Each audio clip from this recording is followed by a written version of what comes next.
selamat siang. Siang, Mbak Telni. Iya, Pak, mau bekerja di luar negeri, generasi Z sudah siap-siap nih. Kalau memang di dalam negeri susah, ada yang pengen.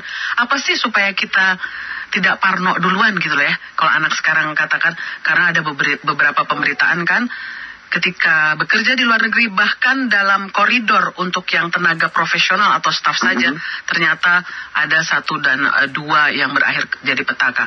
Apa sih yang harus disiapkan? Oh ya, terima kasih Mbak Telni. Ya dipersiapkan mental aja, dipersiapkan bagaimana kita itu mentalitas global. Tidak begitu banyak dipersiapkan Mbak. Yang penting mentalitas, asa, terus ya kontrak kerjanya yang penting jelas. Gitu Mbak. Dua hal itu, yang pekerja itu cuma 2 hal yang dipersiapkan pekerja luar negeri itu. Dalam secara dokumen ya, 1 kontrak kerja, 1 keimigrasiannya, visanya. Iya, artinya secara normatif itu kontrak kerja di mana-mana bekerja, bukan hanya di luar negeri, dalam negeri pun juga kan memang harus kan ya. Ya. Nah, ya, seperti apa ketika warga negara Indonesia yang belum pernah keluar negeri sama sekalipun harus istilahnya harus mewaspadai ketika ada penawaran yang diketahui lewat sosial media atau dari orang yang titip bicara atau titip untuk membantu supaya bisa menggolkan untuk bekerja di luar negeri. Itu apa do's and don't-nya yang harus diwaspadai? Jadi gini Mbak, kalau yang di media sosial itu kan pada awal prosesnya ada tawaran lapangan pekerjaan di luar negeri dengan pekerjaan ini, fasilitas ini, gaji ini, kan gitu. Nah, tidak, itu serta-merta kita bekerja ke luar negeri. Itu bukan berarti di situ. Jadi maksud saya, kalau Mbak tanyakan tadi, persiapan apa yang dipersiapkan untuk bekerja ke luar negeri? Tidak ada. Cuma yang penting mentalitasnya itu. Mentalitas bagaimana kita mau bekerja ke luar negeri. Sama kita merantau nih Mbak. Orang daerah kalau merantau ke Jakarta, itu cenderung juga terjadi ketakutan, kegamangan. Sementara tidak ada apa-apa. Gitu Mbak. Iya. Sama saja ketika kita mau memasuki negeri orang atau daerah orang, harus tahu ya, istilahnya ada pepatah di mana langit ya dijunjung, di mana bumi dipijak di situ langit dijunjung. Tapi itu kan secara paradigma umumnya. Cuman untuk anak sekarang, apa sih bedanya bekerja di dalam negeri dan di luar negeri yang mentalnya harus dipersiapkan? Bedanya apa? Memang gestur atau budaya bekerja di luar negeri, perbedaan cukup signifikannya apa dengan yang di dalam negeri? Jadi Mbak, ya ini kan Gen Z ya, kita bicara Gen Z, beda dengan generasi kita yang dulunya, generasi X atau generasi kolonial. Sekarang kan dia terintegrasi Mbak.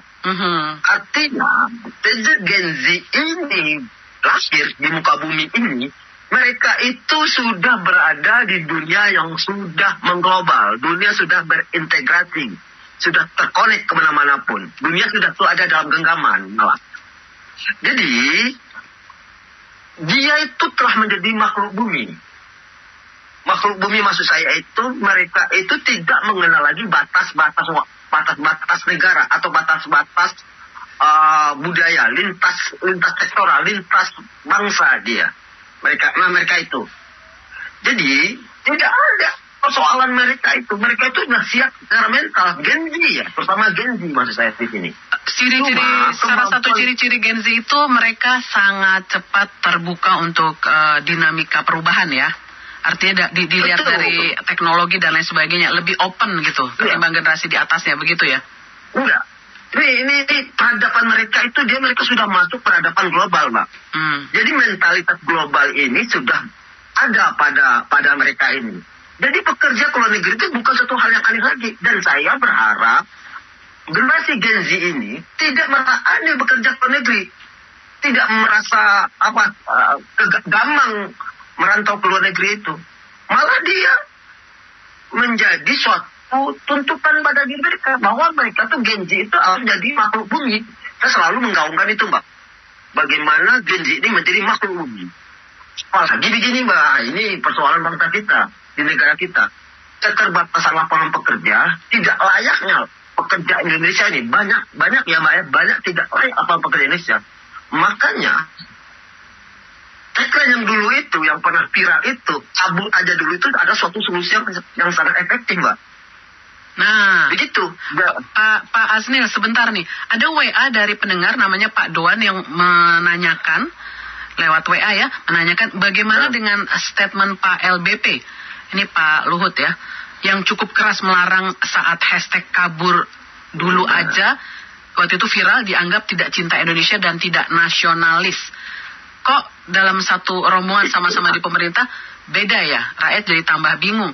Nah, Pak Asnil boleh komentarin dulu nggak? Ini tidak dalam ranah Bapak ya, tidak dalam ranah Bapak secara teknis.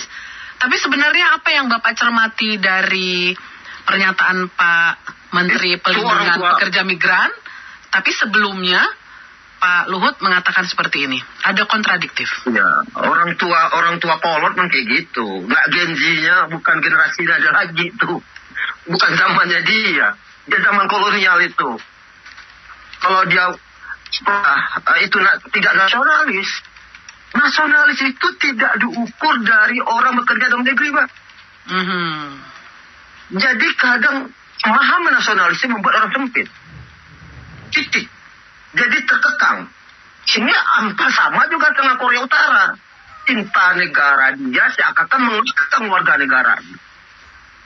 Yang disebut nasionalis itu bukan kayak gitu sekarang. Yang nggak nasionalis koruptor ya Pak ya? Tepat sekali Mbak, lebih bangsa lagi itu.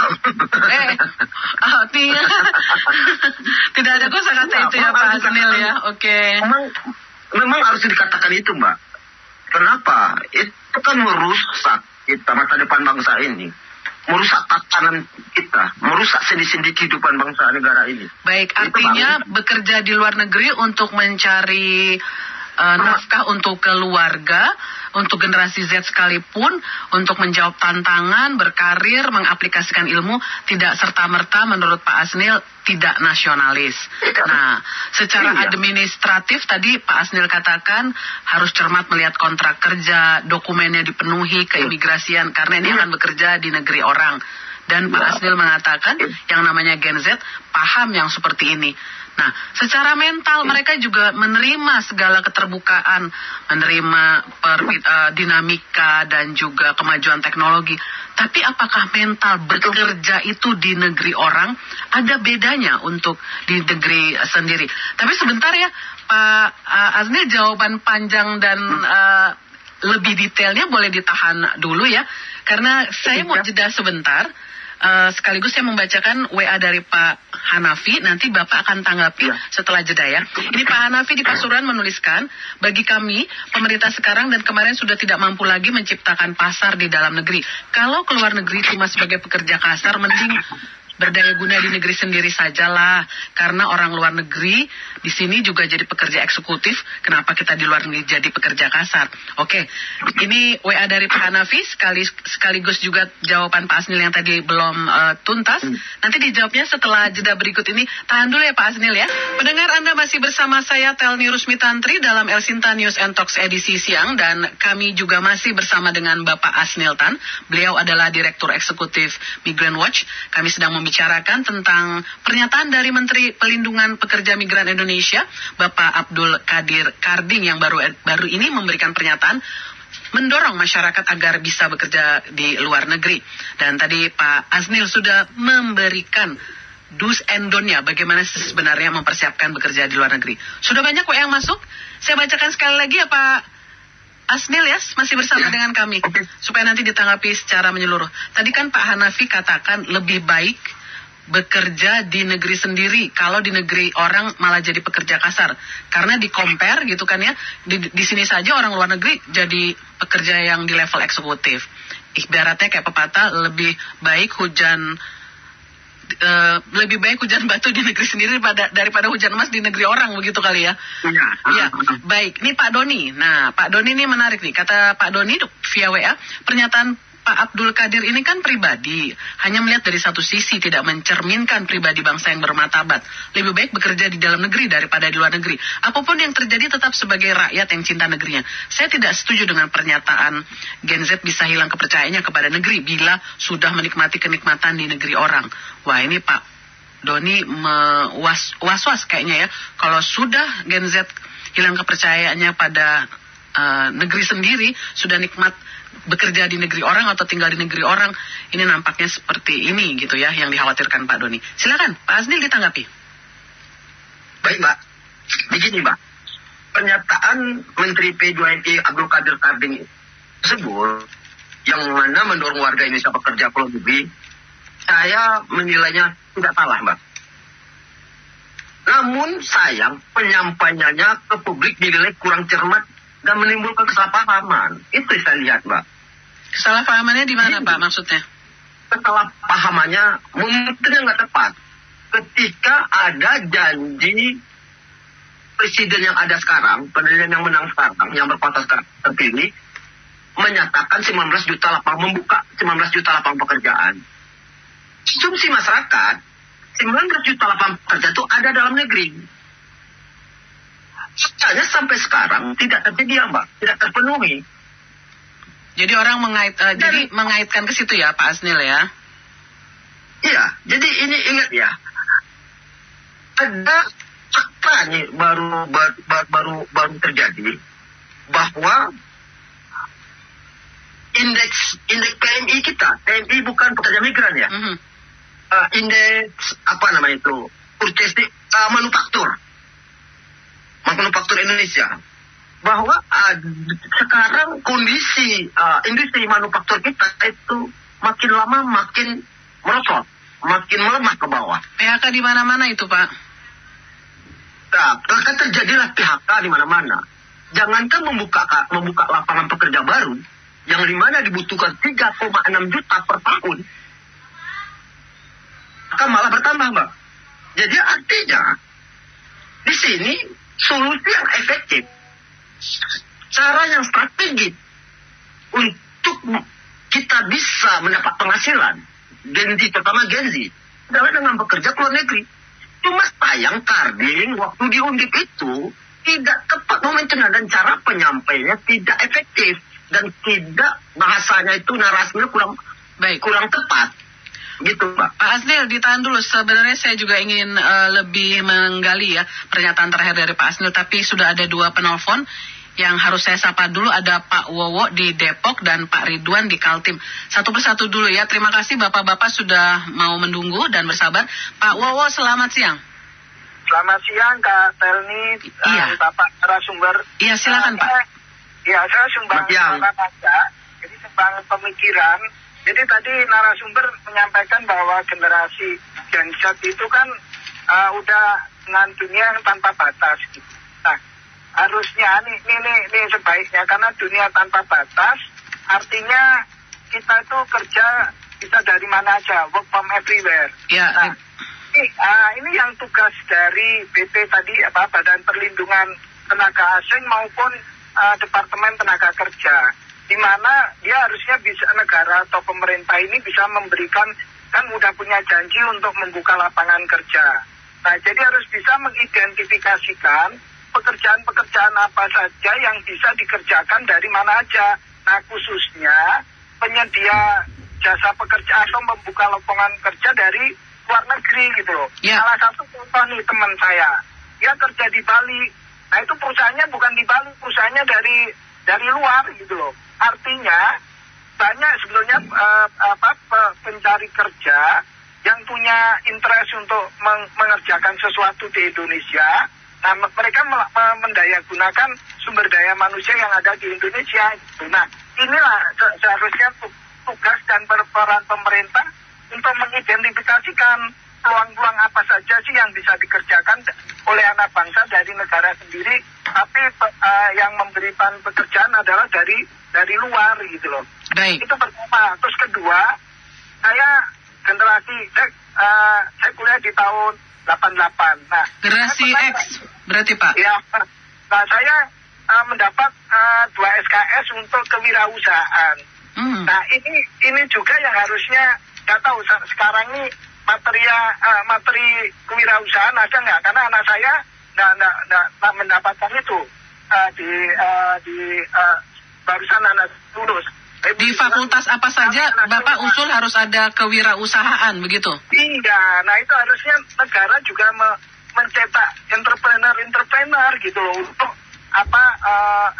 untuk menggarap bangsa atau produk ada di negara kita itu. Jadi terima kasih Pak Wowo ya, insight-nya, masukannya tentang remote working bisa diidentifikasi oleh pemerintah dan juga kewirausahaan jadi mata pelajaran. Ada Pak Ridwan di Kalimantan Timur. Selamat siang Pak Ridwan. Selamat siang Mbak Terni. Iya Pak. Ya. Salam sehat. Assalamualaikum. Waalaikumsalam. Ya, saya sih mengapresiasi aja sih. Tapi begini Pak, sudah siapkah mereka dengan bahasa dan skill up-nya mereka? Itu yang pertama. Kedua, kalau hanya itu mereka menjadi PRT atau asisten rumah tangga atau menjadi pekerja sawit di seluruh Indonesia itu banyak loh. Itu yang kedua ya. Karena paling banyak kan itu kan. Nah, kalau kita apresiasi banyak tuh orang luar negeri orang kita yang jadi dosen, jadi pengelas atau welder, itu kan terkenal tuh yang jadi bikin kapal dan sebagainya. Orang kita di Jerman tuh itu yang saya ketahui. Kemudian yang bekerja di diaspora misalnya gitu kan, orang kita kan banyak. Nah, lihat dulu kategorinya ini Pak narasumber yang digaungkan oleh Kementerian Ketenagakerjaan itu pekerja yang bagaimana gitu kan. Ya kan, itu dulu kita lihat gitu. Nah, siap enggak gitu. Kedua, kalau memang mau memberi gitu, siapkan vokasi, BLK ke sana ini loh gitu kan. Saya tidak pernah mendengar nih seperti ini ya, misalnya Pertamina membuka di Pertamina kan ada di seluruh gitu kan di Indonesia, apalagi di Balikpapan ini banyak nih, di Bontang tuh kan ada Pertamina tuh kalau di Balikpapan tuh, di Lawe-Lawe, di Penajam Pasir Utara, di sini kan ada gitu. Nah, kita hanya mendengar tahun ini pensiun banyak, tapi kita tidak menerima ini di Kalimantan Timur ada pekerja gitu loh Mbak Telni ya kan. Yeah. Ada nggak seperti itu? Ini kita disuruh ke luar negeri, nggak salah. Tapi mereka siap nggak? Ini jadi TPPO lagi nih. Iya mereka mau jangan sampai ke situ ya Pak ya. Iya, akhirnya ke situ kan. Benar bilang Bapak tadi, penyampaiannya itu seperti apa? Kalian kalau mau ke sana, ke tenaga kerjaan dulu, upskilling dulu, vokasi dulu, latihan balai kerja dulu, bahasa dulu, gitu loh. Baik. Nah, nanti dapat sertifikasi. Terima kasih Mbak Telni. Terima kasih Pak Ridwan di Kalimantan Timur. Intinya sih sebenarnya tadi kalau Pak Wowo menegaskan remote working itu sebenarnya sudah dilakukan ya sebelum ada janji 19 juta pekerja. Orang Indonesia itu sudah melakukan remote working kalau misal bekerjanya di tanah air, tapi untuk luar negeri itu sudah dilakukan. Apalagi zaman pandemi dan sampai sekarang juga masih dilakukan. Cuman tadi masukan dari Pak Wowo, harusnya negara atau pemerintah mengidentifikasi, memfasilitasi ya. Artinya juga perlindungannya bisa dilakukan untuk para warga negara Indonesia yang melakukan remote working ke luar negeri, tapi physically masih ada di Indonesia. Dan juga usulan kewirausahaan, dan bagaimana tadi kata Pak Ridwan sendiri, harusnya kategori pekerjaan yang seperti apa, dan negara memfasilitasinya seperti apa. Dalam hal ini ada Kementerian Tenaga Kerja, dan lain sebagainya. Agar bekerja itu juga tidak semata-mata langsung pindah fisik saja ke luar negeri, tapi benar-benar secara administratif dan juga hak-hak, pemenuhan hak-haknya juga bisa dilindungi. Silakan Pak Asnil. Jadi begini Mbak, kadang orang kita ini merasa bekerja ke luar negeri satu hal yang luar biasa ya, suatu hal yang menakutkan. Dan bukan juga pekerja ke luar negeri itu PRT, pekerja rumah tangga. Pekerja luar negeri itu banyak, ada high skill, middle skill, low skill. Jadi jangan bekerja ke luar negeri itu dianggap pekerja PRT. Apalagi Gen Z. Gen Z ini adalah generasi yang melek internet, melek teknologi. Levelnya dia bukan level PRT lagi, tetapi setidak-tidaknya dia pekerja fleksibilitas namanya, Pak. Pekerja serbaguna. Itu sangat banyak dibutuhkan di dunia. Di beberapa negara Eropa kan juga meminta membuka ya pekerja dari luar negara mereka kan? Bisa jadi potensi ya, Pak? Ya. Berdasarkan data yang diimpun oleh lembaga internasional, Comperi namanya, dibutuhkan 85 juta sampai 2030. Lowongan lapangan pekerjaan. Tenaga kerja yang dibutuhkan. Tenaga kerja itu ada di mana? Di Indonesia. Sementara di negara kita itu minim lapangan pekerjaan. Janji-janji yang selama ini membuka lapangan pekerjaan, apalagi dengan cara pemerintah ini yang lebih cenderung apa ya saya katakan, picik lah cara mandangnya cara lapangan pekerjaan itu. Seperti BG, makan gizi gratis akan membuka 50.000 orang. Koperasi Desa Merah Putih akan membuka 80 orang. Hilirisasi ketahanan energi, pangan yang masih wacana ini atau Janantara itu juga masih belum jelas konkretnya. Ini saya rasa masih ini dilaksanakan nih, Mbak. Masih hanya menampung 4% dari kebutuhan lapangan pekerjaan, Mbak, per tahun. Kebutuhan lapangan pekerjaan per tahun, lapangan pekerjaan baru nih, Mbak ya, itu 3,6 juta. Di mana dapatnya 3,6 juta ini? Benar kata Bapak ini, ada sektor lapangan pekerjaan yang diambil oleh TKA, tenaga kerja asing. Berapa persen sih Pak sampai harus menyingkirkan kesempatan anak negeri? Emang cukup signifikan, Pak? Tidak signifikan juga. Itu bisa ya, tapi ini kan konsekuensi investasi dari China. Salah satu tujuan China berinvestasi ke negara-negara berkembang seperti Indonesia ini adalah bisa menyalurkan tenaga kerjanya. Sama juga negara kita Indonesia. Kalau negara kita negara kaya, kita investasi negara lain karena penduduk kita melimpah. Bagian dari persyaratan. Menjadi persyaratan. China pun begitu juga investasi di Indonesia. Mereka membawa tenaga dia. Kadang tenaga kerja kasar pun diambil mereka. Ini menimbulkan kecemburuan. Walaupun tetap ada peraturan kan dari kementerian berapa persentase tenaga. Tapi yang namanya di level mana yang mereka bisa menempati? Negara kita negara korup, pengawasan lemah, sehingga transparansi terhadap rekrutan tenaga kerja asing itu tidak jelas. Contoh kasus di Morowali, di Kolaka sendiri, saya pernah survei ke sana, Mbak. Sebenarnya ya aneh juga ya, tapi konsekuensi dari sebuah investasi dari China, kayak gitu tandanya, Mbak. Ya, baik. Pak Asnil, kita balik lagi ke angle kita ya, bahwa kalau memang kesempatan di luar negeri itu, bekerja di luar negeri itu, ini walaupun buat sebagian pendengar, ini adalah pernyataan pribadi Pak Menteri, tapi berarti negara membuka peluang itu, dan bagaimana negara hadir untuk membantu kita, menjaga kita, hak-hak kita, dan sekaligus menfasilitasi. Bagaimana untuk mengidentifikasi pekerja apa yang tadi yang Bapak katakan, ada yang middle, ada yang...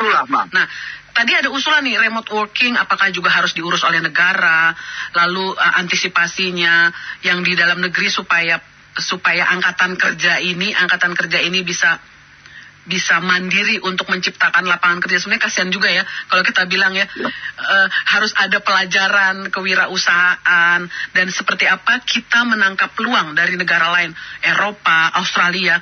Kita kalau mengikuti sosial media itu sampai ada ilustrasi bahwa ketika mereka jadi karyawan di negeri sendiri gajinya sekian juta, tapi ketika menjadi pemetik buah di Australia, di satu negara sana, di Inggris, itu dengan nominalnya yang kalau di-compare di Indonesia, di rupiah, itu lebih tinggi. Walaupun tentu ada catatan, gaya standar hidup sana juga tinggi ya. Artinya kan narasi-narasi seperti ini harus diluruskan dan negara harus hadir, Pak. Gimana? Betul. Jadi gini, Mbak. Inilah saya senang diskusi ini. Cuma, begini maksud saya. Negara itu jangan terlalu banyak intervensi dengan rakyat.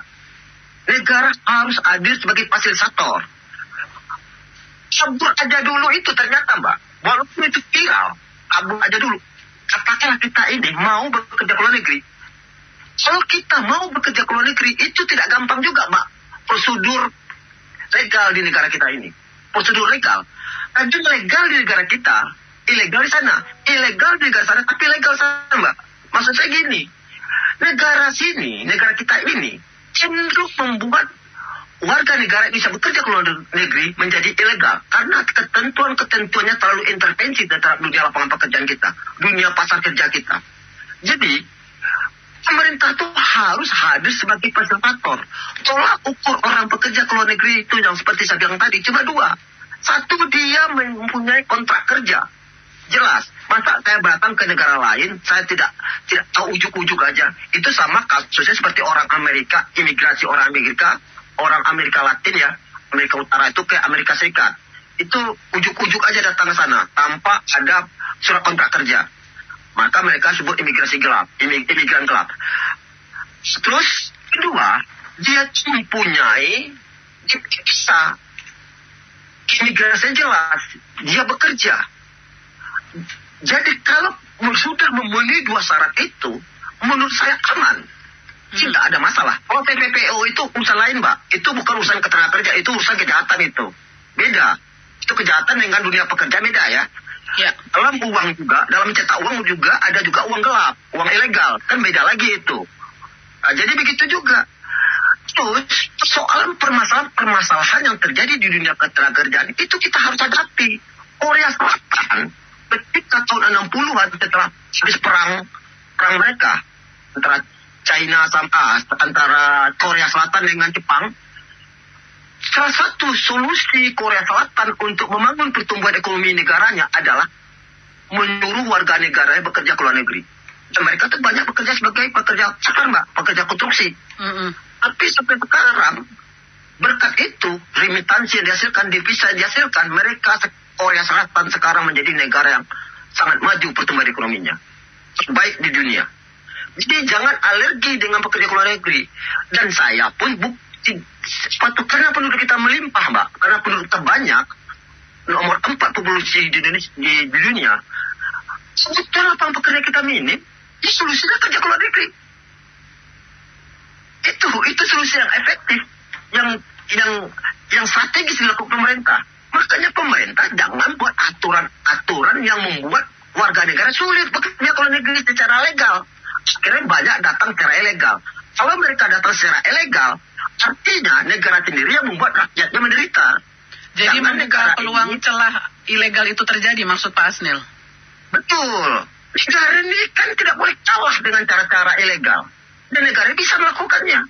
Karena saya berdiskusi dengan berapa pejabat ya, pejabat keras negara ini, baik di Kemlu, Kementerian Luar Negeri maupun di Kementerian Pelindungan Pekerja Migran, bahwa negara tidak mungkin bisa mengalahkan cara ilegal. Itu salah saya keliru sekali. Oke. Sederhana kok tolak ukurnya. Sama dia punya surat kontrak, kedua dia bisa, dia udah. Kenapa dia mulai urus CK lah, urus surat inilah, surat itulah. Apa susahnya? Kan dapat informasi juga, ngurus CK aja, harus di pusat, Mbak. Ngawur namanya aturan itu. Baik, Pak. Terus mengurus paspor, tunggu Pak, sebentar Pak. Mengurus paspor, Bapak tahu sendiri di imigrasi. Mengurus paspor itu kayak diintimidasi ininya. Sangat intimidatif, sangat intimidatif pertanyaan mereka. Sekarang orang ini tidak boleh berbaur dengan negara lain. Katakan kita berangkat ke luar negeri itu jadi penjahat. Katakan kita datang ini sebagai korban TPPO. Ini kan mindset yang salah, Mbak. Cara pandangnya, cara pelayanan publiknya nggak benar kayak gitu. Kalau saya presiden, Mbak, saya berikan rakyat Indonesia paspor semuanya. Kenapa? Itu hak mereka untuk mengetahui dunia ini. Begitu juga Genzi. Itu sangat penting mereka berintegrasi dengan negara-negara lain. Karena dia itu beda dengan si Opung itu yang mengatakan bahwa pekerja luar negeri tidak nasionalis. Baik Pak Asnil, artinya dari tadi kalau kita menyebut, Pak Asnil juga menyebut Gen Z ini karena memang angkatan kerja yang nanti akan menjadi kondisi ledakan gitu ya. Jumlahnya itu kan mereka memang diwakili dari Gen Z ya, di 2030 dan menjelang Indonesia Emas 2045 seperti apa nanti. Makanya dari tadi disebut-sebut Gen Z ya. Pak Asnil, saya bacakan dulu WA dari pendengar, nanti bisa ditanggapi Pak Asnil untuk sekaligus closing statement. Ini ada yang berbagi pengalaman ya. Pak Abdul yang mengatakan, anak saya pergi kerja ke Jepang, sudah punya modal dan sekarang ternak ayam jago. Beli dari kecil sudah dijual sudah besar dan alhamdulillah sudah berjumlah 5.000 ekor. Oh, alhamdulillah Pak Abdul. Jadi akhirnya bekerja di Jepang dan akhirnya modalnya gitu ya, penghasilannya mungkin disisihkan, akhirnya beternak ayam jago sekarang ya. Balik lagi ke Indonesia nih ya, kurang lebih ya maksudnya Pak Abdul ya. Mencari uang di negeri orang untuk berkarya kembali lagi ke tanah air. Ada juga mungkin orang-orang yang seperti Pak Abdul ya, anak-anaknya. Lalu Pak Wawan, anak saya kerja di Jerman, dapat fasilitas, pensiun, salary-nya juga luar biasa loh. Padahal baru lulus S1. Biaya hidup di sana memang tinggi, tapi tetap tercukupi, kata Pak Wawan. Jermannya di mana nih Pak? Frankfurt, di mana? Di Berlin atau di mana ya? Bisa di... Pertama Mbak, penghasilannya. Ya, yes, oke Pak Wawan, terima kasih ya pengalamannya. Nggak apa-apa, namanya masyarakat pasti ada pro kontra ya. Pak Daryono, tak semua pengangguran di negeri ini karena tidak ada lapangan pekerjaan. Sebagian mungkin malas berkreasi, kata Pak Daryono. Wah, Pak Daryono lihat dari sisi lain. Ya, oke. Pak Jasper, kerja di dalam negeri atau kerja di luar negeri sama saja, tetap cinta Indonesia kok. Cari nafkah halal kan bisa di mana saja, boleh dong. Ya, Pak Jasper benar juga ya. Tapi Pak Daryono ini jadi nanti debatable nih, katanya yang nganggur di dalam negeri bukan karena tidak ada lapangan pekerjaan, karena sebagian mungkin malas berkreasi. Ya, baik. Pak Asnil, mohon ditanggapi secara menyeluruh. Sebenarnya bagaimana lapangan pekerjaan di luar negeri itu lebih baik kita ambil jika di dalam negeri dalam kondisi seperti apa, dan tadi sudah dikatakan oleh Pak Asnil, negara harus menfasilitasi. Silakan. Jadi Mbak, begini, pekerjaan luar negeri disampaikan itu benar kan? Mereka di negara kita ini selain minim lapangan pekerjaan, ada lapangan pekerjaan di negara kita tidak layak Mbak. Ini fakta. Banyak saya temui, saya wawancarai para pekerja-pekerja Indonesia di sebuah restoran ataupun di hotel mewah sekalipun, gaji mereka itu di Jakarta yang 5,3 UMP-nya. Istilahnya mereka digaji 4 juta Mbak, malah di bawah 4 juta. Di bawah UMR, di bawah UMP. Itu fakta. Kedua, diskriminasi. Ini yang harus diselesaikan dulu di negara ini. Selagi minim lapangan pekerja, selagi diskriminatif, selagi tidak layak lapangan pekerjaan, masa kita bertahan di negara kita yang, maaf Mbak, yang menginjak kepala kita, yang menindas, yang memiskin rakyat ini secara struktural, masa kita cintakan negara ini? Kenapa dunia tidak selebar daun kelor, Mbak? Di negara Jerman itu, negara Jepang itu, negara Inggris itu, negara peradaban maju, Mbak. Standar upah buruh mereka, standar ketenaga kerja mereka itu udah standar ILO, Mbak, standar adab yang sangat tinggi. Indonesia ini banyak masih, maaf ya, kemarin seperti Bapak Wamenaker, Bapak Noel, mentindak perusahaan-perusahaannya ijazah ditahan. Itu kan negara lain itu nggak ada, Mbak. Negara lainnya aja, di Jepang kita ambil contohnya, untuk mengirim CV aja pakai pas foto tidak dianjurkan, Mbak. Di negara kita malah good looking lah, umur lah, tinggi badan lah, jenis kelamin lah, macam Mbak, nggak jelas negara ini. Begitu juga masalah gaji. Nah, ini ada peluang ke negara luar. Negara sudah mengglobal. Ini Gen Z. Kenapa kita ambil? Apakah cinta kita negara ini mesti seperti di Korea Selatan, Korea Utara itu kita terkekang? Itu tidak benar nasionalisme, Mbak. Nasionalisme yang sejati itu adalah bagaimana dia bisa memberi sumbangsi terhadap bangsanya. Faktanya juga, kerja migran itu penyumbang devisa terbesar negara ini. Waktu krisis moneter, kalau tidak ada dipisah dari negara perantau-perantau kita, dari pekerja migran kita, dari diaspora kita, betul. Ekonomi kita waktu masih dolar kita, rupiah kita masih tetap anjlok. Jadi jangan salah, dipisah itu cadangan. Sebab hadapan dunia ini menggunakan dolar. Sementara kata uang kurs tadi itu dapat di mana? Dari negara luar. Maka saya menyarankan bekerja ke luar negeri itu adalah sebuah orang yang unggul. Itu cuma kemarin Bapak Karding salah cara ngomongnya. Dia komunikasi kurang bagus. Kelemahan Pak Karding itu. Kedua, dia tidak paham petanya. Sehingga timbul kata-kata retorika. Terus momentum yang gak tepat. Kebetulan ada janji 19 juta lapangan pekerjaan. Kebetulan narasi-narasi yang dibangun oleh pemerintah sekarang, masalah MBG, Koperasi Merah Putih, dan Antara, itu sangat menyesatkan juga, Mbak. Kenapa sangat menyesatkan? Faktanya itu tidak menyerap angkatan kerja kita. Struktur atau kebutuhan lapangan pekerjaan bukan untuk desa saja, Mbak. Bukan untuk koperasi saja. Bukan sebagai penyedia catering makanan. Kita punya IT, ahli IT.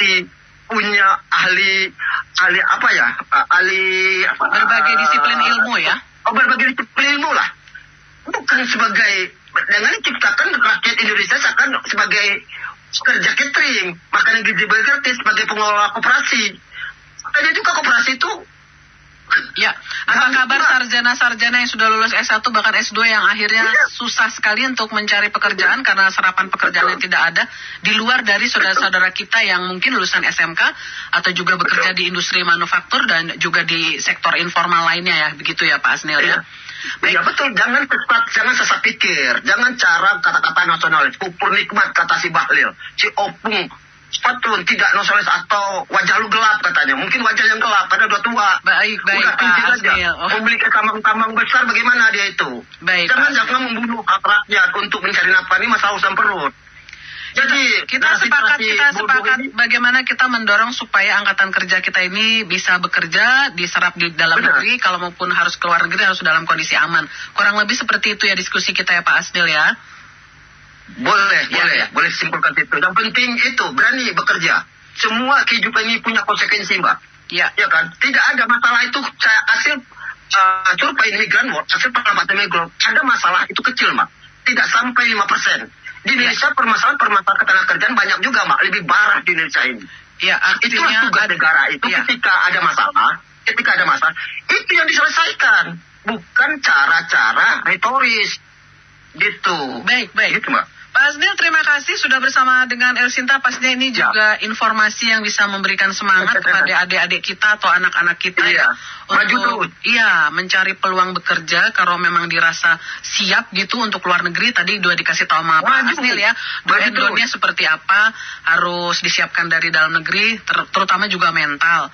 Dan buat para orang tua juga harus mengawal nih anak-anaknya, adik-adiknya, keponakannya, bagaimana kalau mau mencari atau mengadu nasib di negeri orang dalam level apapun ya, entah pekerjaan yang memang sektor informal atau juga sesuai dengan kategori fakultas atau disiplin keilmuan ya ketika menimba ilmu di tanah air. Dan pastinya juga mereka akan menjadi pahlawan devisa ya Pak Asnil ya. Baik, itu ya inti kita ya. Banyak keuntungannya, Mbak. Transfer knowledge juga, transfer ilmu. Seperti yang dia beternak ayam tadi itu. Karena dia dapat ilmu di sana, Mbak.